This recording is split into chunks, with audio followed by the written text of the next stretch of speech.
Oi, amigos, beleza? Continuando então nosso estudo de termologia, mais especificamente nosso estudo sobre a dilatação térmica, a gente vai estudar um caso especial agora, que é o caso da dilatação térmica nos líquidos. Na verdade, é só um caso especial da dilatação volumétrica, a gente até usa as mesmas fórmulas, mas vai ter um detalhe a mais que a gente coloca separado essa aula para falar desse detalhe. Que é o seguinte, imagine que você tem aqui uma chaleira cheia de água até no topo, e aí você quer esquentar. E aí você esquenta, e aí o que vai acontecer com as moléculas de água? Elas vão começar a vibrar mais, não vão? E a água vai entornar. Então, o que acontece é que parece que o que foi dilatado foi no líquido.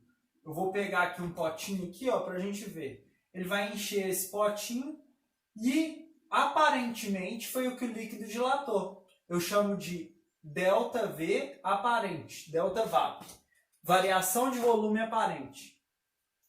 Só que se a gente lembrar bem, o metal ele também dilata. Então a panela ela vai ter dilatado uma certa quantidade e o líquido, além de ter dilatado o que ele vazou, ele dilatou o suficiente para ocupar todo esse pedaço aqui da panela. Essa dilatação do recipiente foi ocupada pelo líquido, no caso aqui, vamos supor que é a água.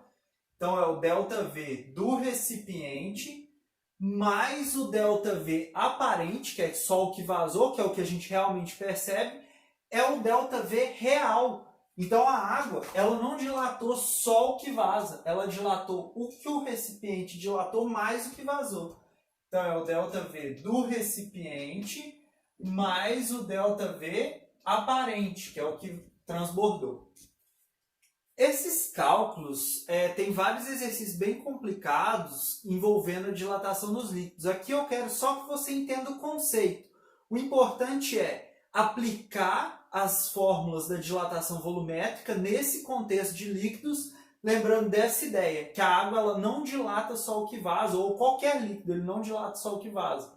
Dilata o suficiente para ocupar o que o recipiente dilatou, mas como ele dilata mais, porque o líquido ele tem mais liberdade, ele dilata mais e acaba até vazando, beleza? Então vamos fazer um exemplo bem simples.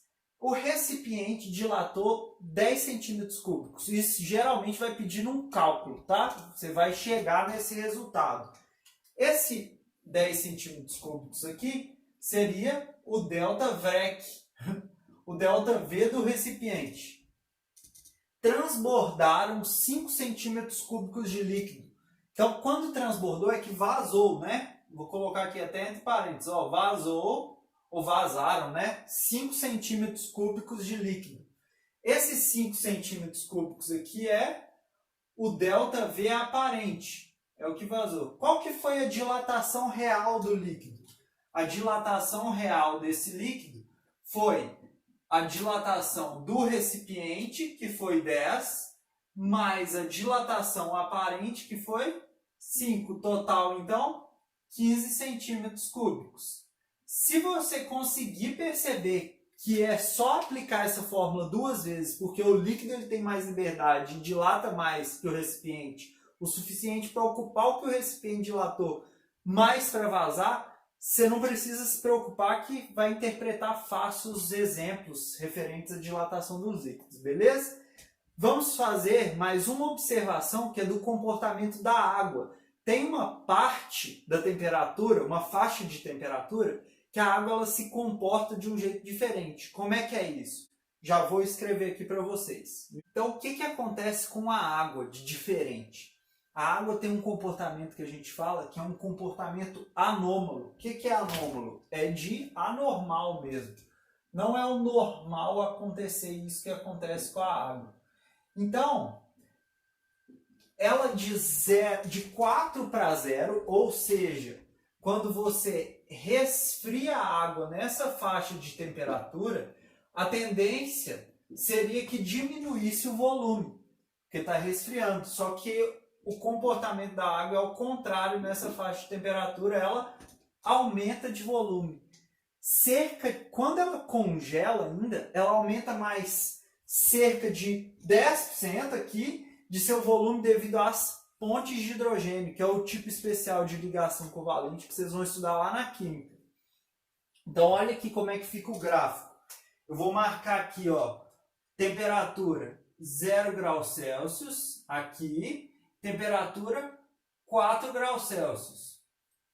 E eu vou diminuindo a temperatura da água, ela vai diminuir de volume.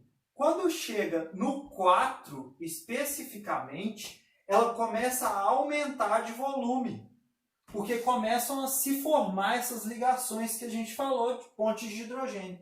Quando ela congela, ela aumenta bastante ainda por causa dessas pontes de hidrogênio e depois volta a diminuir de volume. Então a água ela tem um volume, esse volume vai abaixando normalmente, né? Comportamento normal aí. Resfriar é ocupar menos espaço. Quando chegou em 4 graus Celsius, começam a se formar as pontes de hidrogênio. A posição que a água encontra ao congelar, a forma molecular dela, faz com que aumente de volume. E aí ela aumenta esse volume, quando ela congela aumenta mais ainda, depois ela volta a diminuir de volume. E qual que é a aplicação disso? Lembra que quanto mais volume para uma mesma massa, menos denso fica? Ó, eu estou aumentando o volume do mesmo tanto de água, então ela fica menos densa, e o menos denso sobe. Quando eu tenho um ambiente muito gelado, que os lagos congelam, a água começa a congelar aqui por cima, ó. Só que o gelo, ele é menos denso que a água. E você lembra que eu falei nas últimas aulas também que o gelo ele é isolante térmico? Então, como ele é menos denso, ele fica em cima. Além disso, ele não deixa a energia do resto da água passar lá para fora, conservando a vida lá dentro. Então, ó, além do gelo, ó, que coisa top! Além do gelo ele ser menos denso, então ele fica em cima, ele ainda é isolante térmico, então ele não permite que a água toda congele. Então eu espero ter te ajudado, fique comigo nos próximos vídeos e tudo de bom!